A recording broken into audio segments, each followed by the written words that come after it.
प्रश्नावली 10.4 प्रश्न संख्या 5 वर्ग 9 के गणित का क्वेश्चन बनाने के लिए हमें दो प्रमेय पहले जानना जरूरी होता है, जिसमें से एक प्रमेय हम यहाँ करने जा रहे हैं, दूसरा इसके बाद करेंगे। पहला प्रमेय क्या है? सिद्ध करें कि जीवा का लंब समद्विभाजक केंद्र से गुजरता है। अर्थात हमें एक जीवा लेना पड़ेगा और जीवा लेने का मतलब वृत्त भी लेना पड़ जाएगा। तो हमने एक वृत्त ले लिया और ए बी एक जीवा ले लिया। दिया हुआ है वृत्त COR जिसमें ए बी जीवा है और DE ए बी का लंब समद्विभाजक। जैसा कि प्रमेय में कह रहा है कि जीवा का लंब समद्विभाजक, तो जीवा का लंब समद्विभाजक लेना पड़ेगा। हमने DE क्या ले लिया? जीवा का लंब समद्विभाजक ले लिया। जैसे ही लंब समद्विभाजक हुआ, इसका मतलब जितना A से D होगा उतना ही D से B होगा, वही हमने लिख दिया। और लंब है तो यह ADE 90 डिग्री भी होगा, क्योंकि लंब का मतलब क्या होता है? 90 डिग्री का कोण।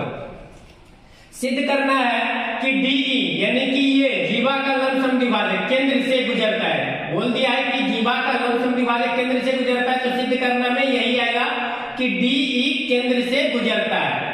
प्रमाण हम मान के चलते हैं कि DE केंद्र से पास नहीं करता। बाद में हम इस चीज को सिद्ध कर देंगे कि हम जो मान के चले थे वो गलत थे।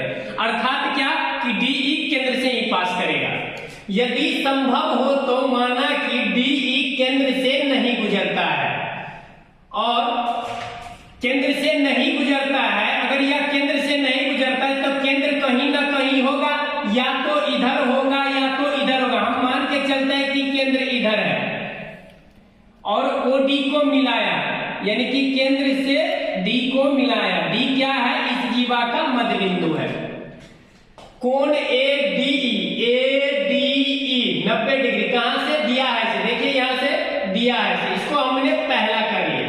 अब हम लोग एक प्रमेय पीछे पढ़ चुके हैं कि हम जानते हैं कि केंद्र से जीवा के मध्य बिंदु को मिलाने वाली रेखा जीवा पर लंब होती है। जैसे ही केंद्र से जीवा के मध्य बिंदु को मिलाएंगे तो यह केंद्र पर, यह जीवा पर क्या हो जाएगा? लंब हो जाएगा। पढ़े हो या नहीं पढ़े? इससे पहले प्रमेय पढ़ चुके हैं, ठीक है। जैसे ही यह लंब होगा, इसका मतलब क्या? कोण ADO भी क्या हो जाएगा? 90 डिग्री हो जाएगा। क्या हो जाएगा? 90 डिग्री हो जाएगा। क्या हो जाएगा? 90 डिग्री हो जाएगा। समीकरण दूसरा। अब समीकरण 1 एवं 2 से 1 एवं 2 दिख रही है क्या? हाँ सर। अरे हाँ या ना? क्या कह रहा है? कुछ दिख रहा है तो बताओ क्या दिख रहा है? कि इसका RHS क्या है? बराबर है। LHS भी क्या होगा? बराबर। इस चीज को कौन बताए थे? यूक्लिड साहब ने बताया हुआ था कि वे वस्तुएं जो एक ही वस्तुएं के बराबर होती है आपस में क्या होगी? बराबर। वहीं से कॉन्सेप्ट निकल के आया है कि अगर RHS बराबर है तो LHS बराबर होगा, या LHS बराबर है तो RHS बराबर होगा। तो समीकरण 1 एवं 2 से RHS बराबर है तो LHS भी क्या होगा? बराबर हो जाएगा। तुम ध्यान से देखना कि ADE और ADO बराबर है, लेकिन ADE का ही एक भाग क्या है? ADO है।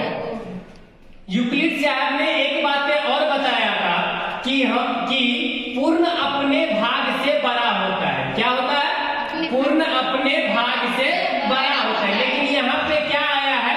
बराबर आया है। क्या आया है? ऐसा बराबर क्यों आया है? क्योंकि हम मान के चले थे, अतः हमारी मान्यता क्या हो गई? गलत हो गई। तो हमारी कौन सी मान्यता गलत हो गई? कि DE केंद्र से नहीं गुजरता, यही मान के चले थे और यह गलत हो गया। अर्थात DE केंद्र से गुजरता है। समझ में आया क्या? हाँ सर। बढ़िया से समझ में आया।